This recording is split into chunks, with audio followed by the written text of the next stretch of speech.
el mensaje de hoy. Hoy no traigo nada raro, ¿vale? Voy a hacer un mensaje sencillo, ¿vale?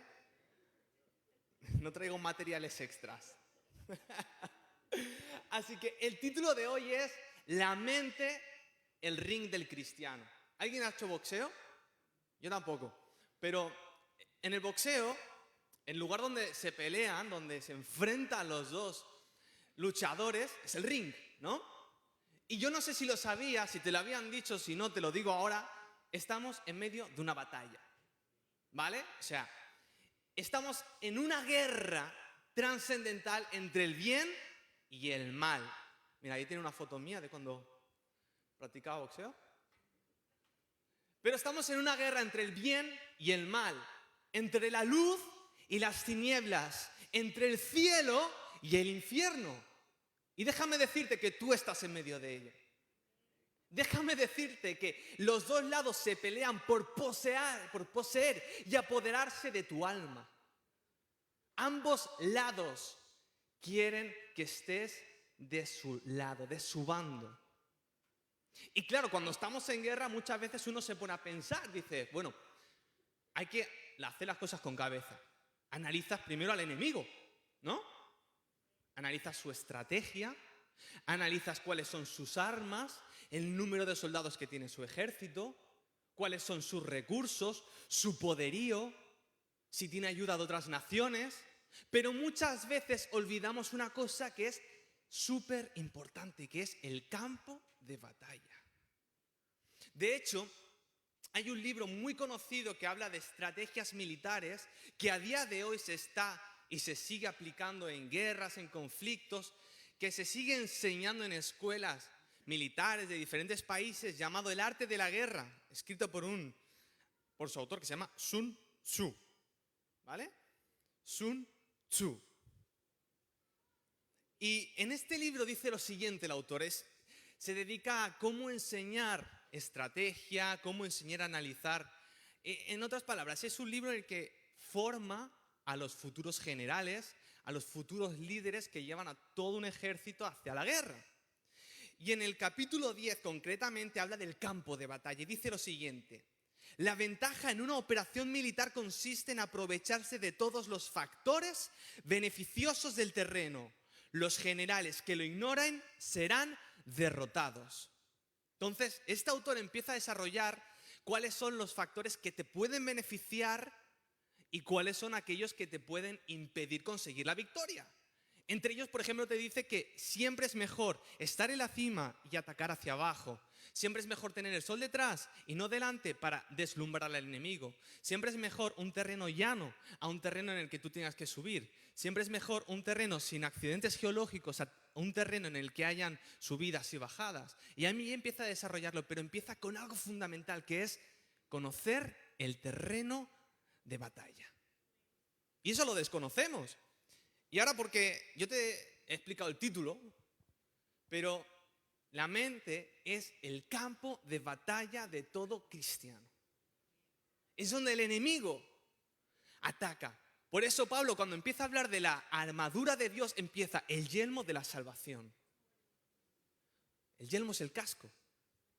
Y es lo que nos protege, lo más importante.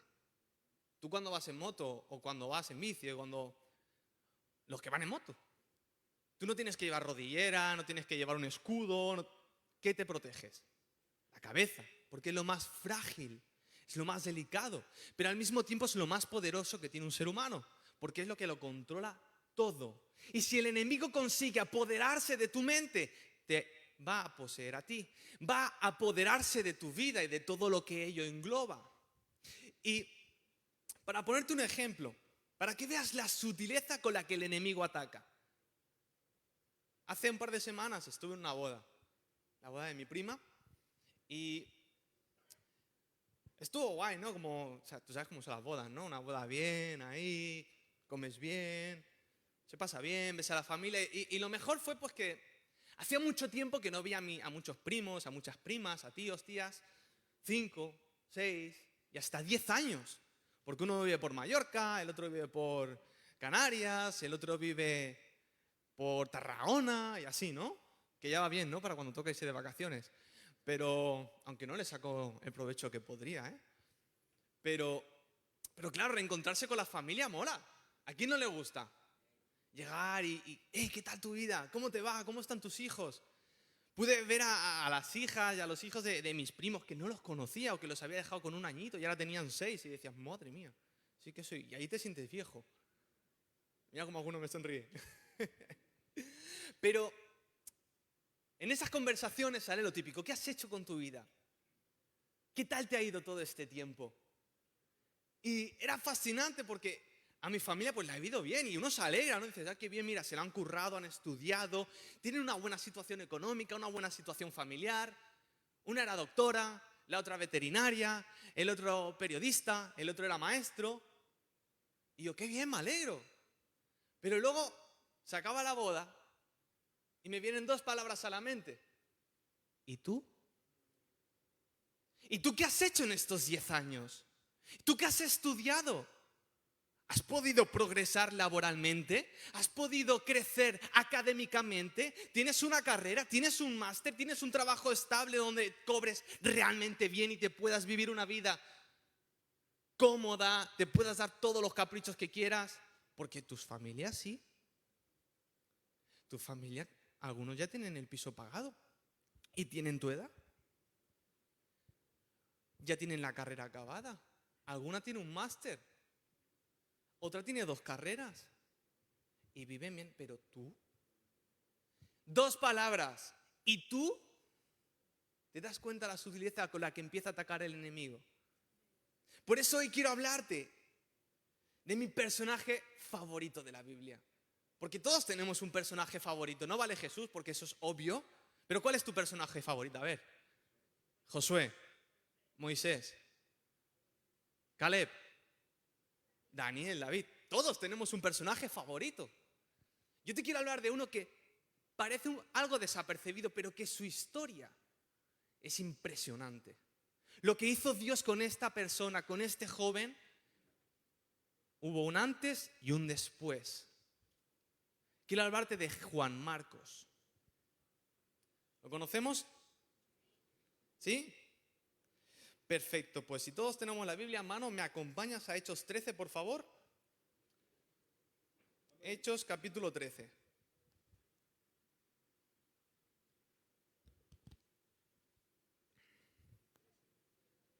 ¿Lo tenemos? ¿Sí? Vale, pues vamos a dedicar este tiempo al Señor, amén. Gracias te damos, Padre, por la oportunidad que nos has dado de reunirnos como un solo cuerpo. Gracias porque nos has permitido tener un lugar, un encuentro contigo, porque cada fin de semana organizas este lugar, este espacio para adorarte como iglesia, como comunidad, como familia, Señor, de fe que somos. Te pedimos que te derrames, Espíritu Santo, como solo tú sabes hacerlo. Muévete con absoluta libertad, derrumba todo lo que tengas que derrumbar. Edifica, transforma y altera todo bajo tu voluntad, porque tú eres perfecto, tú eres sabio y eres soberano. Nos rendimos ante ti y haz lo que tengas que hacer, Espíritu Santo de Dios. En el nombre de Jesús, amén y amén. ¿Lo tenemos, amén? ¿Sí? No me digáis que la habéis estado buscando mientras oraba. No, ¿eh? Perfecto, pues leemos la palabra en el nombre del Padre, del Hijo y con la unción del Espíritu Santo, amén.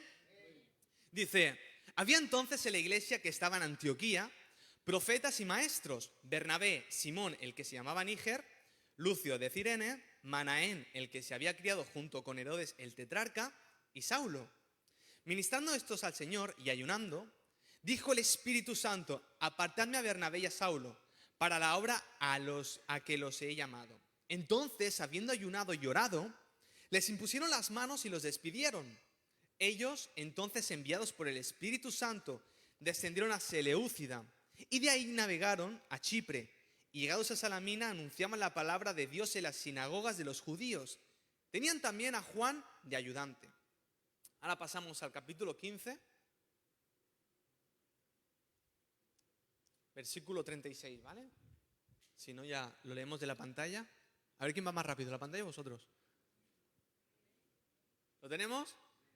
Uy. Bueno, ahí está. Bueno, ahí a la par habéis estado, chicos? Vale, dice: después de algunos días, Pablo dijo a Bernabé: Volvamos a visitar a los hermanos en todas las ciudades en que hemos anunciado la palabra del Señor, para ver cómo están. Y Bernabé quería que llevasen consigo a Juan, el que tenía por sobrenombre Marcos. Pero a Pablo no le parecía bien llevar consigo al que se había apartado de ellos desde Panfilia y no había ido con ellos a la obra. Y hubo tal desacuerdo entre ellos que se separaron el uno del otro. Bernabé, tomando a Marcos, navegó a Chipre, y Pablo, escogiendo a Silas, salió encomendado por los hermanos a la gracia del Señor. Vamos a ponernos en contexto. Acabamos de leer dos acontecimientos, ¿sí? En aquel entonces la iglesia principal, el epicentro del cristianismo, no era Jerusalén, era la iglesia de Antioquía. Y vemos que la iglesia crece, se empieza a desarrollar, se crea la necesidad de expandir el mensaje de Jesús por todo el Mediterráneo. Entonces, la iglesia empieza a ayunar, empieza a orar, empieza a buscar del Señor, y el Espíritu Santo a los líderes de la iglesia les dice: apartadme a Saulo y a Bernabé, los quiero enviar a una misión. Pero fíjate, el Espíritu Santo es el que da el mensaje. La iglesia es quien envía.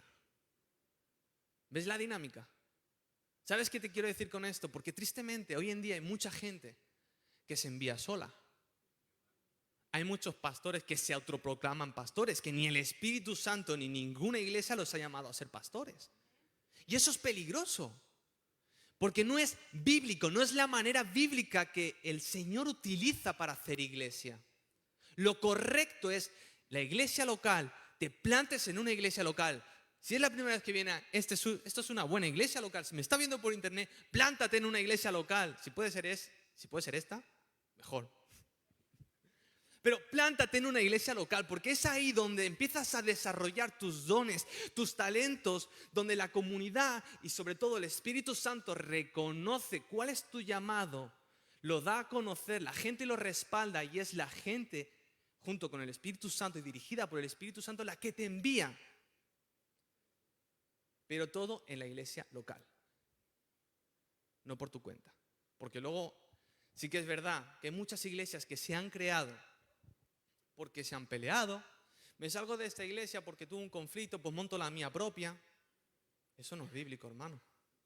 Hay otro que dice, bueno, pues me monto mi iglesia porque lo siento de Dios, pero no hay ni una iglesia que te respalde, no hay una congregación y sobre todo el Espíritu Santo no te ha llamado.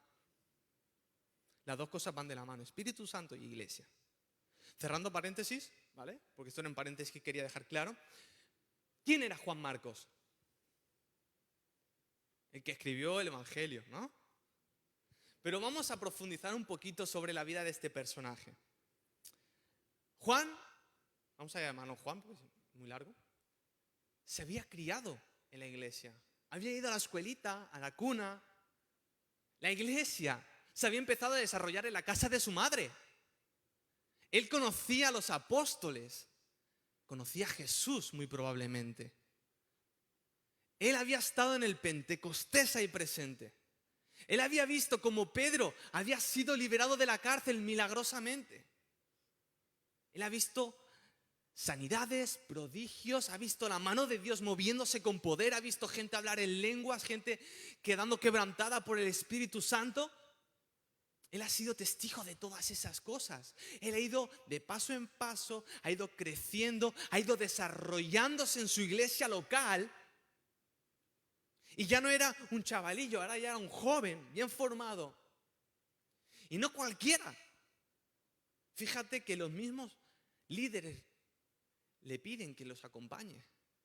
Porque muy probablemente Juan era el referente de otros jóvenes. Los demás padres le dirían, hijo, mira Juan, tienes que ser como él. ¿Has visto cómo predica, cómo sirve? Tienes que ser como Juan. Los padres felicitarían a su madre. Qué bien lo has hecho. ¿Cómo hiciste con tu hijo? ¿Cómo lo has criado tan bien? ¿Qué has hecho? ¿Cómo lo has enseñado? ¿Cómo hacíais vuestras reuniones en casa? ¿Qué hiciste? Enséñame. Le pedirían consejo. Porque si había que ir a limpiar la iglesia, Juan estaba ahí presente entre semana. Si había que ir a evangelizar, Juan era el primero que cogía un folleto y estaba ahí presente en primera línea de batalla. Si había que ir a servir, a enseñar en la escuelita, lo que fuera, Juan estaba ahí. Juan había dado fruto en su iglesia local. Juan servía y había crecido en el servicio a Dios. Por eso los apóstoles, por eso que Bernabé lo reconoce y dice, me lo llevo conmigo. De hecho, Marcos hemos visto que es un apodo. ¿Sabes qué significa Marcos? ¿Hay algún Marcos aquí? No, ¿no? ¿Ni de segundo nombre?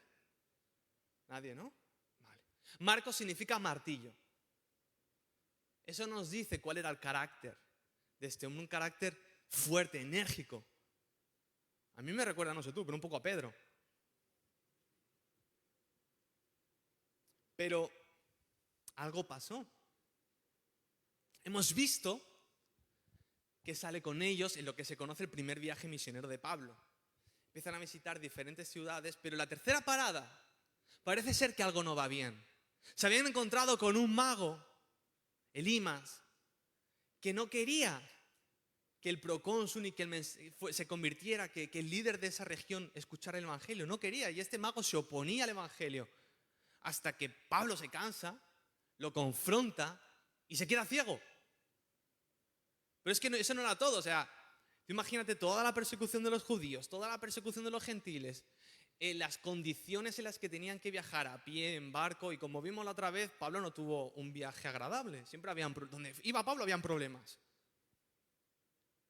Y en la tercera parada, Juan Marcos regresa a su casa.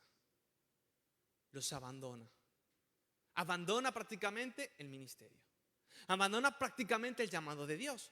Abandona prácticamente el propósito y el plan que Dios había diseñado específicamente para él. Lo deja todo por cobardía. Y encontramos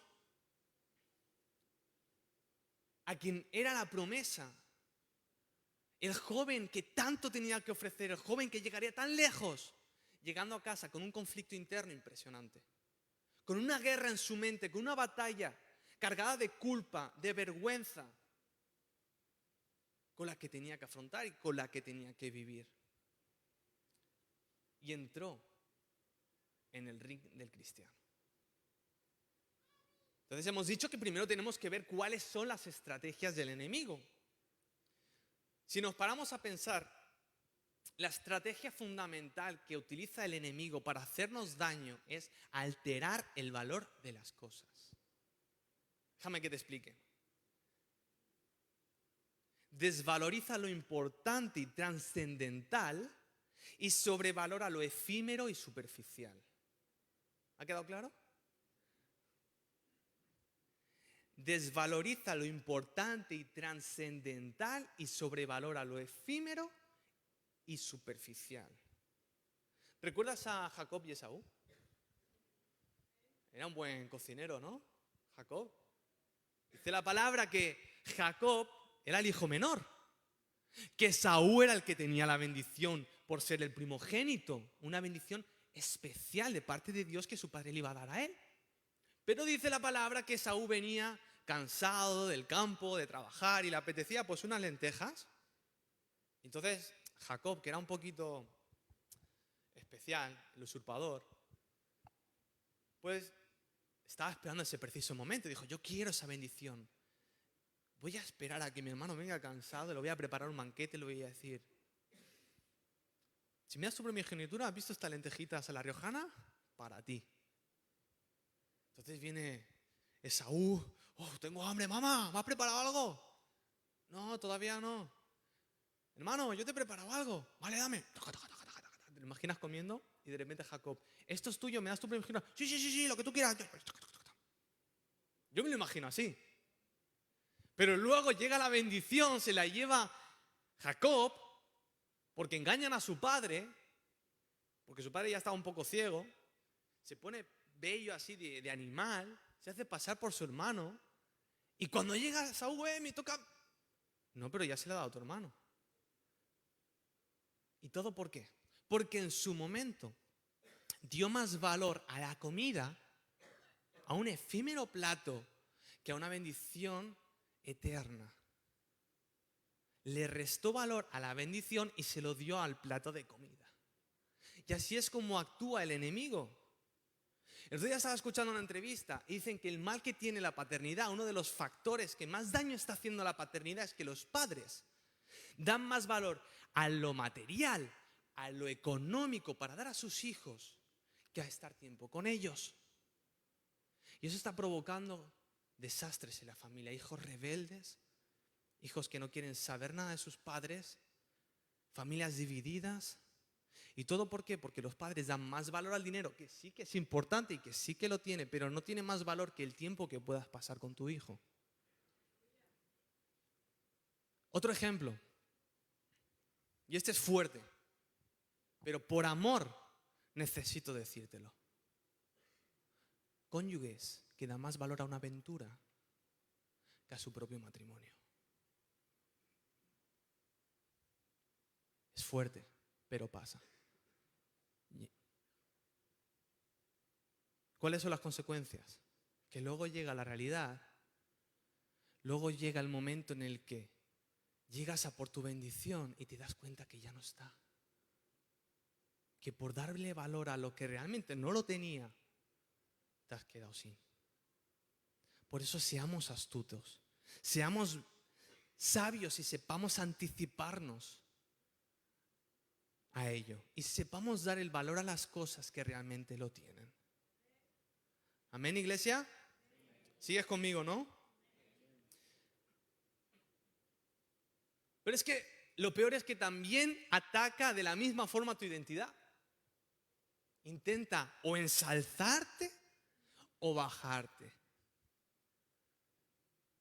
Intenta dañar tu identidad destrozando tu autoestima. En mi caso fue, ¿y tú? Y quieras o no, eso duele, eso te estanca, eso te paraliza. Porque cuando el enemigo ataca tu identidad y te hace sentir mediocre, tú directamente no inicias nada, tú directamente no trabajas, no sirves, no haces nada porque crees que no lo vas a conseguir o lo vas a hacer mal. De forma contraria, cuando el enemigo te ensalza y te hace sentir como que eres más que los demás, cuando te infla el ego, eso hace que la gente huya de ti. Dicen una vez, escuché que el orgullo es como el mal aliento. Los demás lo huelen, pero tú no. Y apesta. Hace que la gente ya no confíe en ti. Hace que la gente ya no quiera escucharte, no quiera trabajar a tu lado. Repeles a la gente.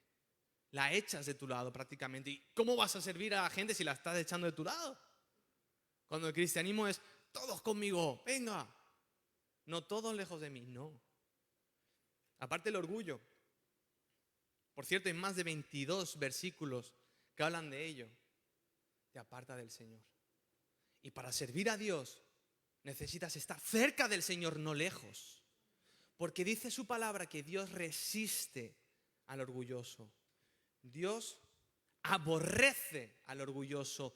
Dios rechaza al orgulloso.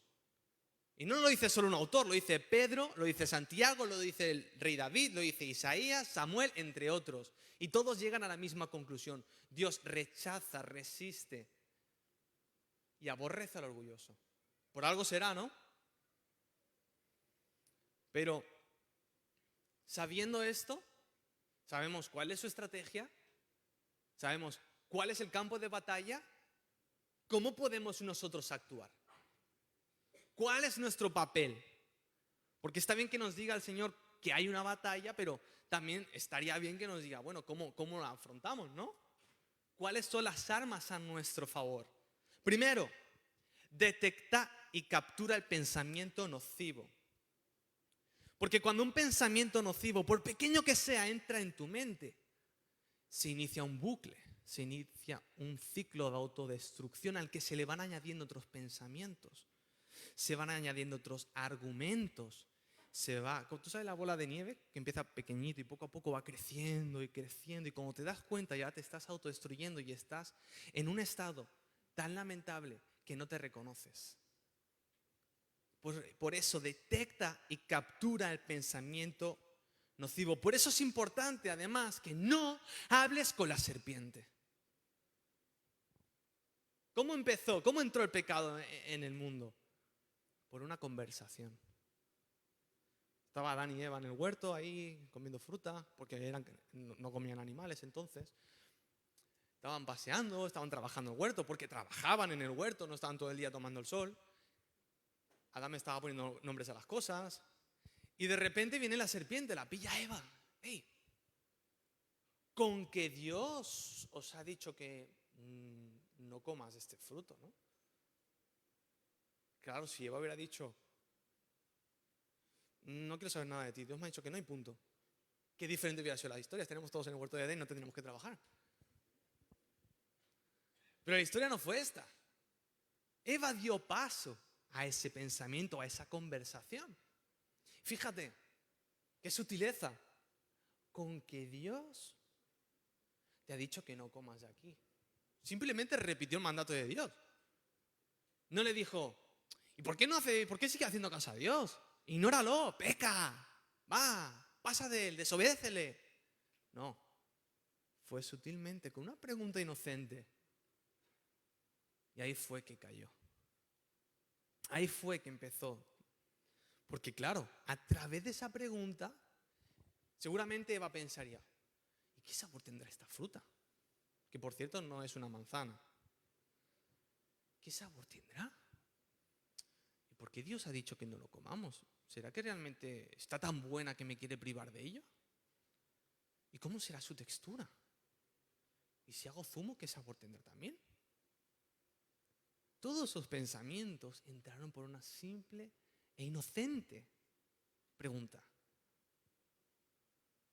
Así que detecta y captura el pensamiento nocivo. Por eso mismo, 2 Corintios 10:5 dice, derribando argumentos y toda altivez que se levanta contra el conocimiento de Dios y llevando cautivo todo pensamiento a la obediencia de Dios. Y aquí vemos dos verbos, que es derribar y llevar cautivo. Ambos verbos son de origen militar. Eran palabras que se utilizaban cuando los soldados iban a la guerra. Derribar y llevar cautivo. Por lo tanto, debemos derribar todos esos argumentos que se han ido añadiendo al pensamiento nocivo inicial afuera. Detectarlo, aislarlo y derribar todo lo que se ha ido añadiendo. Pero no debemos quedarnos con eso, debemos pasar al segundo punto, que es transforma tu manera de pensar. Y ahora seguramente estás pensando en Romanos 12:2. Dice, no os conforméis a este siglo, sino transformaos por medio de la renovación de vuestro entendimiento para que comprobéis cuál sea la buena voluntad de Dios, agradable y perfecta. Y es que este versículo es muy conocido, pero ¿entendemos realmente la profundidad que trae? Los tres verbos claves son los siguientes. El primero es conformarse y hace referencia a coger la forma de tu alrededor. Hace referencia a los moldes. ¿Sabes? Cuando haces, yo qué sé, repostería o lo que sea, tú tienes un molde. Si quieres hacer galletitas, por ejemplo, tienes la masa y vas haciendo pam, pam, pam, las galletas, todas con la misma forma. Esta palabra hace referencia a ese acto, a moldear, a que no te moldees, a que no cojas la forma de tu entorno. En otras palabras, lo que te está diciendo la palabra es que no sigas las modas de esta sociedad. No sigas las corrientes ideológicas de esta sociedad. No te amoldes a esta sociedad. No sigas la moral de esta sociedad, de esta cultura. Y parece nuevo, pero no lo es. En los tiempos de Jesús, un par de siglos antes, Grecia había conquistado gran parte de Europa y de Asia, incluido Palestina, incluido Israel. Estaban bajo dominio griego. Y una de las cosas que hicieron para cohesionar el imperio, para evitar que hubieran guerras y conflictos internos, era promover la cultura helenística, la cultura griega, que era básicamente que todos creyeran en un mismo sistema de creencias religiosas politeístas. Creían en todos estos dioses que conocemos de Grecia, en Júpiter y todos ellos. Promovían la cultura hedonista, que era la búsqueda del placer, los gimnasios, el ocio, que la gente cuidara mucho su físico, promovían las filosofías de aquel entonces, como el epicureísmo, o como por ejemplo, ¿qué más filosofías hay de Grecia? A ver, ayudadme. Bueno, las corrientes de aquella época, el epicureísmo, por ejemplo, el pitagorismo y todo eso, ¿no? Ahí lo dejamos. Pero ¿qué buscaban? Que la gente se amoldara a esa cultura, que la gente hablara un mismo idioma, que la gente, que la sociedad, todos fueran iguales. Pero viene la palabra de Dios y dice, no, tú no tienes que pensar como piensa tu entorno. Tú no tienes que actuar ni tener el mismo sistema de valores, que por cierto cada vez cambia y cambia y cambia, y que nunca es igual de esta sociedad. Tú no estás hecho para moldarte a tu entorno, tú estás hecho para ser diferente. Tú estás hecho para marcar la diferencia. Porque hoy en día esta sociedad hoy está mal. Lo que antes estaba mal, hoy en día está bien. Años atrás estaba mal matar un bebé. Hoy en día el aborto es legal y hasta se promueve como derecho fundamental. Como derecho fundamental. Tiempo atrás estaba bien visto que la gente tuviera muchos hijos. Ahora, cuantos menos, mejor. Y si los tienes muy joven, ¿qué has hecho? ¿Por qué desperdicias tu vida siendo tan joven? A ver, con coherencia, ¿no? Pero te das cuenta cómo cambian el sistema de creencias y de moral de la sociedad. Pero la palabra nunca cambia. La palabra siempre es la misma. La palabra te dice, esto está bien, esto está mal. Y pase lo que pase, crea lo que crean, se desarrollen o se den los eventos históricos y sociales que se den, esto sigue estando bien y esto sigue estando mal. Pase lo que pase, porque la palabra de Dios permanece para siempre. Nunca cambia. Y el segundo verbo que dice es transformar. Seguimos en Romanos 12, ¿vale? Significa que debemos sustituir todo pensamiento contrario a la palabra de Dios por lo que Él ha dicho. Y dices, ¿y cómo hago esto? Pues primero de todo, conociendo su palabra, conociendo cómo piensa el Señor, y para ello hay que estudiar y leer la Biblia constantemente. Si no, no puedes sustituir los pensamientos malos por palabra de Dios, porque no la tienes. Y así es como Dios, a través de su palabra, va transformando nuestro entendimiento, nuestra mente, nuestro corazón y nuestro ser por completo. Porque si el enemigo viene a tu mente y te dice, eres un desastre, no sirves para nada, tú le puedes responder, perfecto, por eso mismo Dios me ha escogido, porque Él ha escogido lo vil y despreciado del mundo. Si te viene a decir, nadie te quiere, pues entonces tú le puedes decir, 1 Juan 3:1, mirad cuán grande amor nos ha otorgado el Padre para que seamos llamados hijos e hijas. Porque si el enemigo regresa y te dice, es que eres tan pecador que no sirves, eres tan falso, eres un fracasado, estás lleno de inmundicia, deja ya de servir, hipócrita. Algunos asustados, ¿eh? Tú puedes decirle, hey, dice la palabra en 2 de Timoteo 2:13, que si fuéramos infieles, Él permanece fiel, Él no puede negarse a sí mismo. En otras palabras, a ese pensamiento le estás diciendo, para, porque dice la palabra de Dios que aunque yo me equivoque, porque me equivoco, Él sigue ahí. Porque cuando tú te equivocas, cuando tú pecas, Dios no se mueve, el que se mueve eres tú. El que se distancia eres tú, pero Dios sigue en el mismo lugar y no se mueve. Él sigue fiel. A pesar de tus fallos, a pesar de tus fracasos, a pesar de tus derrotas y a pesar de tus caídas, Él sigue ahí.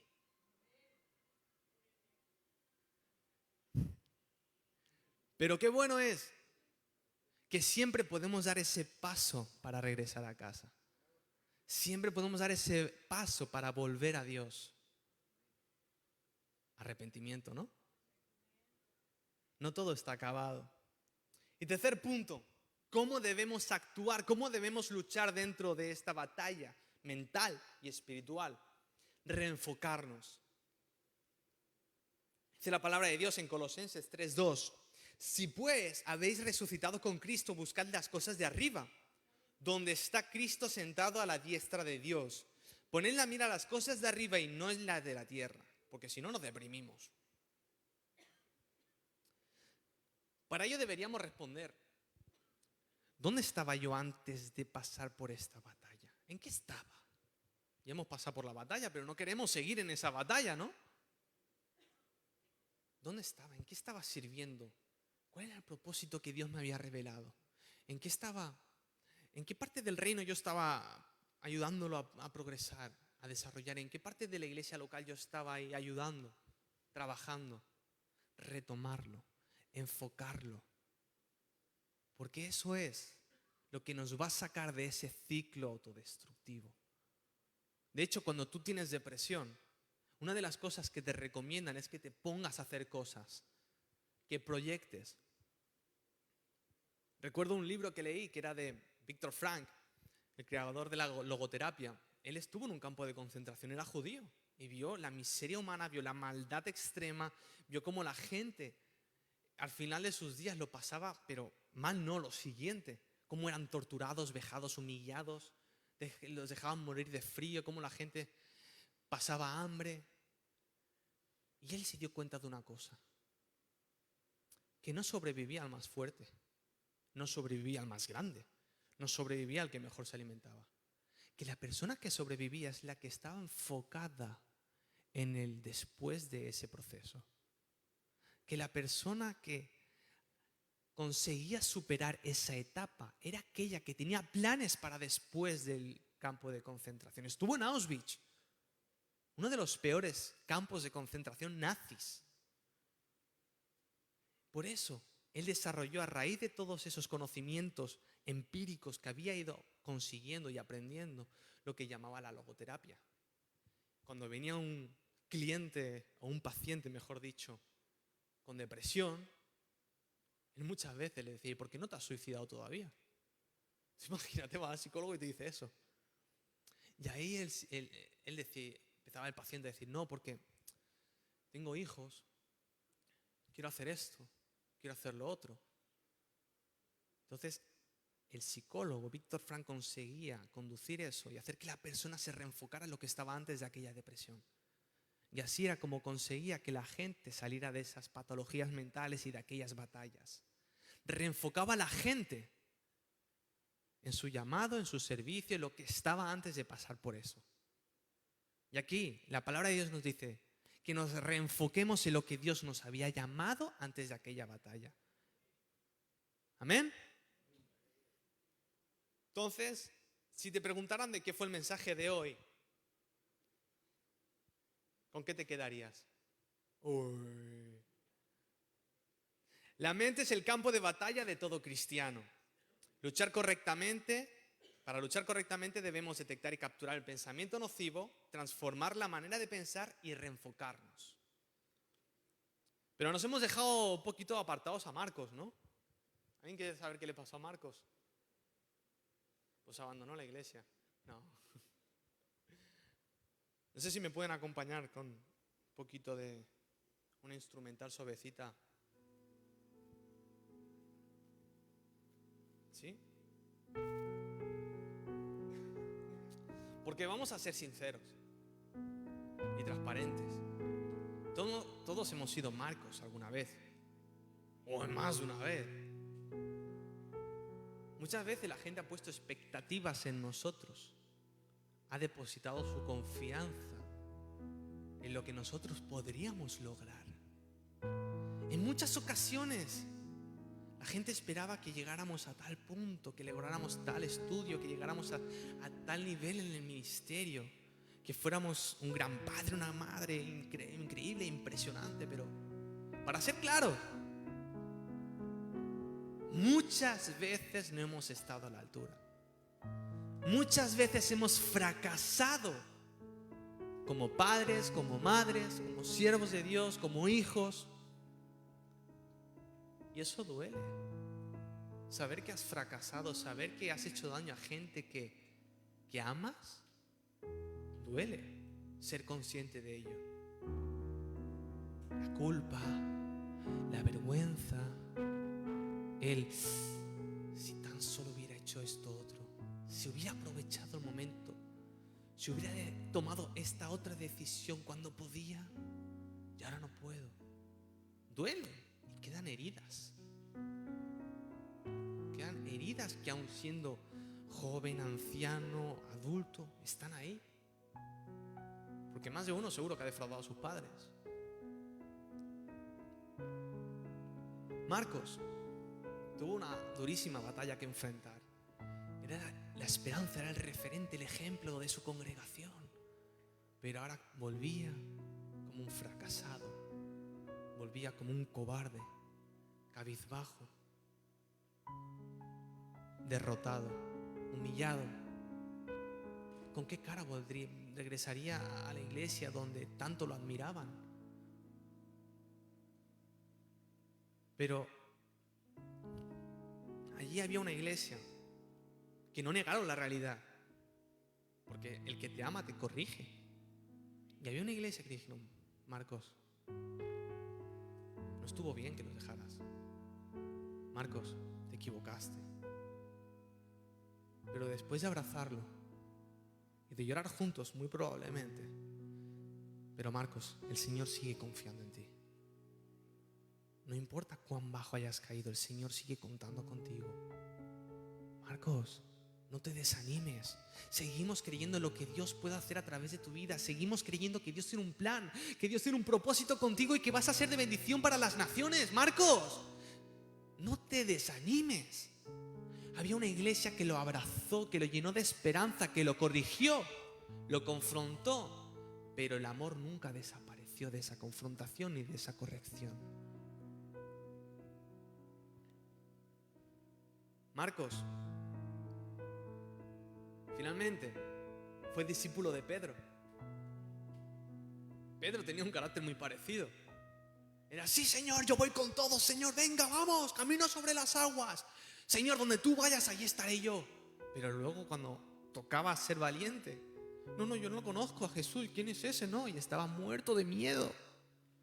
Pero al final, Dios le perdonó. Jesús, en cuanto resucitó, fue a buscarlo a Pedro. Pedro, ¿dónde estás? Para restaurarlo, para decirle: sigo contando contigo. Y como Pedro sabía eso y conocía a Marcos, Marcos, ven que te voy a contar una historia. Lo acogió, lo discipuló, hasta lo llegó a considerar hijo.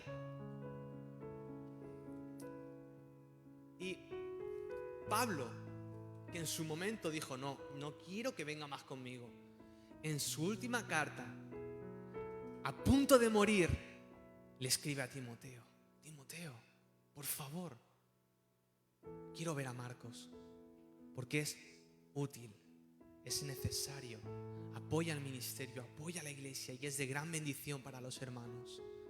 Aquel que los había abandonado ahora era útil y era una bendición.